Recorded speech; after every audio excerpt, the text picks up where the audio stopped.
ಕರ್ತನಲ್ಲಿ ಪ್ರೀತಿಯುಳ್ಳ ದೇವಜನರೇ, ಅನುದಿನವೂ ನಮ್ಮ ಭಾರವನ್ನು ಹೊರುವ ತಂದೆಯಾದ ದೇವರಿಗೆ, ನಮ್ಮ ಕರ್ತನೂ ಒಡೆಯನೂ ಆಗಿರುವ ಯೇಸು ಕ್ರಿಸ್ತನ ಅತಿಶಯವಾದ ನಾಮದಲ್ಲಿ ಸ್ತೋತ್ರ ಕೊಂಡಾಟಗಳನ್ನು ಸಲ್ಲಿಸುತ್ತಾ ಈ ದಿನದ ವಾಕ್ಯ ಧ್ಯಾನಕ್ಕೆ ನಿಮ್ಮೆಲ್ಲರನ್ನೂ ಪ್ರೀತಿಯಿಂದ ಸ್ವಾಗತಿಸುತ್ತೇನೆ. ಪ್ರಿಯರೇ, ಇಲ್ಲಿಯವರೆಗೂ ಆಶ್ರಯ ನಗರಗಳ ಕುರಿತು ಧ್ಯಾನ ಮಾಡುತ್ತಾ ಅದರ ಮೂಲಕ ಅನೇಕ ಆತ್ಮೀಕ ಪಾಠಗಳನ್ನು ಕಲಿಯುವಂತೆ ಕರ್ತನು ತಾನೇ ನಮ್ಮೆಲ್ಲರಿಗೂ ಸಹಾಯ ಮಾಡುತ್ತಾ ಬಂದಿರುತ್ತಾನೆ. ಈ ದಿನವೂ ಕೂಡ ನಮ್ಮ ಅಧ್ಯಯನವನ್ನು ಮುಂದುವರಿಸುತ್ತಾ 6 ಆಶ್ರಯ ನಗರಗಳಲ್ಲಿ ಈ ದಿನ 2ನೇ ಆಶ್ರಯ ನಗರವಾಗಿರುವ ಶೇಕೆಮಿನ ಕುರಿತು ಆಲೋಚನೆ ಮಾಡೋಣ. ಪ್ರಿಯರೇ, ಶೇಕೆಮ್ ಅಂದರೆ ಅದರ ಅರ್ಥ ಭುಜ ಅಥವಾ ಹೆಗಲು ಎಂಬುದಾಗಿ. ಭುಜ ಅಥವಾ ಹೆಗಲು ಭಾರ ಹೊರುವುದಕ್ಕೂ ಮತ್ತು ಇನ್ನೊಬ್ಬರ ಜವಾಬ್ದಾರಿಕೆಯನ್ನು ವಹಿಸುವುದಕ್ಕೂ ಸೂಚನೆಯಾಗಿರುವುದು. ಇಲ್ಲಿ ನಾವು ಗಮನಿಸಬೇಕಾದ ವಿಷಯವೇನೆಂದರೆ, ಆಶ್ರಯ ಹೊಂದುವುದಕ್ಕಾಗಿ ಆಶ್ರಯ ನಗರಕ್ಕೆ ಬಂದಂಥ ವ್ಯಕ್ತಿಯ ಸಂಪೂರ್ಣವಾದ ಜವಾಬ್ದಾರಿಕೆಯನ್ನು ಆ ನಗರದಲ್ಲಿರುವ ಮಹಾಯಾಜಕನು ವಹಿಸಿಕೊಳ್ಳುತ್ತಿದ್ದನು. ಆ ವ್ಯಕ್ತಿಯ ಭವಿಷ್ಯತ್ತಿನ ಜೀವಿತಕ್ಕೆ ಬೇಕಾದ ಎಲ್ಲ ವ್ಯವಸ್ಥೆಯನ್ನು ಆ ಮಹಾಯಾಜಕನೇ ನೋಡಿಕೊಳ್ಳುತ್ತಿದ್ದನು. ಅದೇ ಪ್ರಕಾರವಾಗಿ ಯಾವಾಗ ಒಬ್ಬ ಪಾಪಿ ಯೇಸು ಕ್ರಿಸ್ತನ ಬಳಿಗೆ ಬಂದು ತನ್ನ ಪಾಪಗಳಿಗಾಗಿ ಪಶ್ಚಾತ್ತಾಪಪಟ್ಟು ಅವುಗಳನ್ನು ಒಪ್ಪಿಕೊಂಡು ಬಿಟ್ಟು ಯೇಸು ಕ್ರಿಸ್ತನನ್ನು ತನ್ನ ಸ್ವಂತ ರಕ್ಷಕನನ್ನಾಗಿ ಅಂಗೀಕಾರ ಮಾಡಿಕೊಳ್ಳುತ್ತಾನೋ, ಅಂದಿನಿಂದ ಆ ವ್ಯಕ್ತಿಯ ಜೀವಿತದ ಸಂಪೂರ್ಣವಾದ ಜವಾಬ್ದಾರಿಕೆಯನ್ನು ನಮ್ಮ ಕರ್ತನಾದ ಯೇಸು ಕ್ರಿಸ್ತನೇ ವಹಿಸಿಕೊಳ್ಳುವಾತನಾಗಿದ್ದಾನೆ ಎಂಬುದಾಗಿ ದೇವರ ವಾಕ್ಯದಲ್ಲಿ ತಿಳಿಸಲಾಗಿದೆ. ಕೀರ್ತನೆ 68:19ನೇ ವಚನದಲ್ಲಿ ಅನುದಿನವೂ ನಮ್ಮ ಭಾರವನ್ನು ಹೊರುವ ಕರ್ತನು ಎಂಬುದಾಗಿ ಕೀರ್ತನೆಗಾರನು ತಿಳಿಸುವಂಥದನ್ನ ಗಮನಿಸುವಂತವರಾಗಿದ್ದೇವೆ.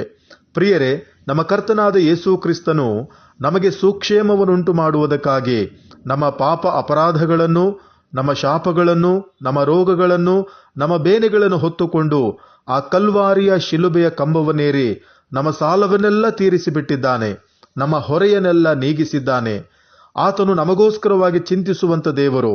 ಆದ್ದರಿಂದಲೇ ಕೀರ್ತನೆ 37:5ನೇ ವಚನದಲ್ಲಿ ನಿನ್ನ ಭೂಯಾತ್ರೆಯ ಚಿಂತೆಯನ್ನು ಯೆಹೋವನಿಗೆ ವಹಿಸಿಬಿಟ್ಟು ಭರವಸೆದಿಂದಿರು, ಆತನೇ ಅದನ್ನು ಸಾಗಿಸುವನು ಎಂಬುದಾಗಿ ಕೀರ್ತನೆಗಾರನು ತಿಳಿಸಿದವನಾಗಿದ್ದಾನೆ.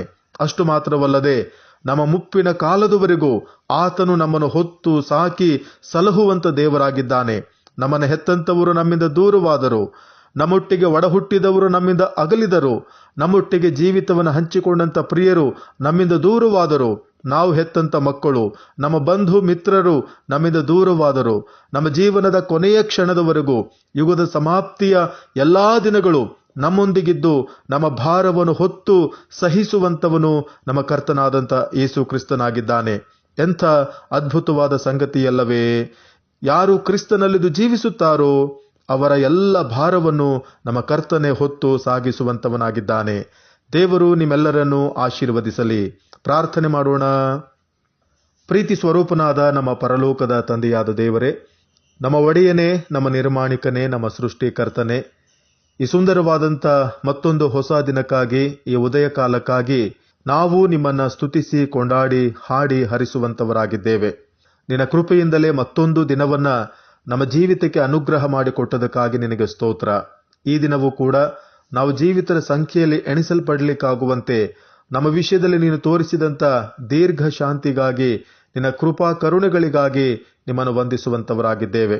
ಹೌದು ಸ್ವಾಮಿ, ಯಾವ ವ್ಯಕ್ತಿ ನಿನ್ನ ಬಳಿಗೆ ಬಂದು ನಿನ್ನನ್ನು ಸ್ವಂತ ರಕ್ಷಕನನ್ನಾಗಿ ಅಂಗೀಕಾರ ಮಾಡಿಕೊಂಡು ನಿನ್ನಲ್ಲಿ ಆಶ್ರಯ ಪಡೆದುಕೊಳ್ಳುತ್ತಾನೋ ಆ ವ್ಯಕ್ತಿಯ ಜೀವಿತದ ಸಂಪೂರ್ಣವಾದಂಥ ಜವಾಬ್ದಾರಿಕೆಯನ್ನು ಹೊತ್ತು ಆ ವ್ಯಕ್ತಿಯನ್ನ ಸಾಕಿ ಸಲಹುವಂತ ದೇವರು ನೀನಾಗಿದ್ದಿ ಎಂಬುದಾಗಿ ನಿನ್ನ ವಾಕ್ಯದಲ್ಲಿ ಮಾತಾಡುತ್ತಾ ಬಂದಿದೆ. ಅದಕ್ಕಾಗಿ ನಾವು ನಿಮಗೆ ಸ್ತೋತ್ರಗಳನ್ನು ಸಲ್ಲಿಸ್ತೇವೆ. ಹೌದು ಸ್ವಾಮಿ, ನಾವು ತಾಯಿ ಗರ್ಭದಲ್ಲಿ ಪಿಂಡವಾಗಿರುವಾಗಲೇ ನಿನ್ನ ಕಣ್ಣುಗಳು ನಮ್ಮನ್ನು ಕಂಡವು.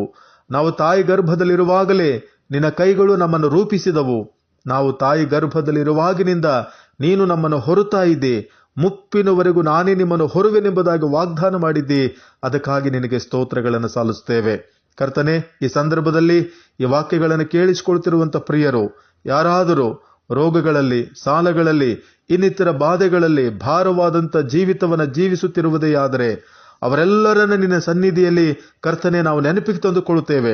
ಅಪ್ಪ, ಆ ನಿನ್ನ ಮಕ್ಕಳ ಭೂಲೋಕದ ಎಲ್ಲ ಚಿಂತಾಭಾರವನ್ನ ಅವರು ನಿನಗೆ ವಹಿಸಿ ನಿನ್ನ ಮೇಲೆ ಸಂಪೂರ್ಣವಾದಂಥ ಭರವಸೆಯನ್ನಿಟ್ಟು ನಿಶ್ಚಿಂತೆಂದಿರುವಂಥ ವಿಶೇಷವಾದಂಥ ನಂಬಿಕೆಯನ್ನು ವಿಶ್ವಾಸವನ್ನ ಆ ಮಕ್ಕಳಿಗೆ ಅನುಗ್ರಹ ಮಾಡೆಂಬುದಾಗಿ ನಾವು ಪ್ರಾರ್ಥಿಸುವಂತವರಾಗಿದ್ದೇವೆ. ಅವರ ಜೀವಿತದಲ್ಲಿರುವಂಥ ಎಲ್ಲ ಹೋರಾಟಗಳನ್ನ, ಕಷ್ಟಗಳನ್ನ, ನಿರಾಶೆಗಳನ್ನ, ಬಲಹೀನತೆಗಳನ್ನು ತೆಗೆದುಹಾಕಿ ಆಶೀರ್ವಾದಕ್ಕೆ ನಡೆಸು ಎಂಬುದಾಗಿ ನಾವು ಪ್ರಾರ್ಥಿಸುವಂತವರಾಗಿದ್ದೇವೆ. ಕರ್ತನೆ, ನಮ್ಮ ಸೇವೆಯನ್ನು ಪ್ರೀತಿಸಿ ಪ್ರೋತ್ಸಾಹಿಸುತ್ತಿರುವಂಥ ಎಲ್ಲ ದಾನಿಗಳನ್ನ, ಅವರ ವೈಯಕ್ತಿಕ ಜೀವಿತ, ಅವರ ಕೌಟುಂಬಿಕ ಜೀವಿತ, ಅವರ ಉದ್ಯೋಗ ವ್ಯವಹಾರಗಳು, ಅವರ ಮಕ್ಕಳ ಭವಿಷ್ಯತ್ತಿನ ಎಲ್ಲ ದಿನಗಳನ್ನ ನೀನು ಆಶೀರ್ವಾದ ಮಾಡು. ಅವರು ಎದುರಿಸುತ್ತಿರುವಂಥ ಎಲ್ಲ ಇಕ್ಕಟ್ಟುಗಳಿಂದ ಬಿಡಿಸಿ ಇಂಬಾದಂಥ ಸ್ಥಳಕ್ಕೆ ನಡೆಸು ಎಂಬುದಾಗಿ ನಾವು ಪ್ರಾರ್ಥಿಸುವಂತವರಾಗಿದ್ದೇವೆ. ಈ ದಿನದ ನಮ್ಮ ಸೇವೆಯನ್ನ, ನಮ್ಮ ಸೇವಾ ಪ್ರಯಾಣಗಳನ್ನ, ನಮ್ಮ ಉದ್ದೇಶ ಆಲೋಚನೆಗಳನ್ನು ಆಶೀರ್ವದಿಸಿ ನಿನ್ನ ಪ್ರಭಾವದ ಐಶ್ವರ್ಯಕ್ಕೆ ತಕ್ಕ ಹಾಗೆ ನಮ್ಮನ್ನ ನಿನ್ನ ಸೇವೆಯಲ್ಲಿ ಉಪಯೋಗಿಸಿಕೋ. ಯೇಸುವಿನ ನಾಮದಲ್ಲಿ ಬೇಡಿದ್ದೇವೆ ಕರ್ತನೇ, ಆಮೇನ್.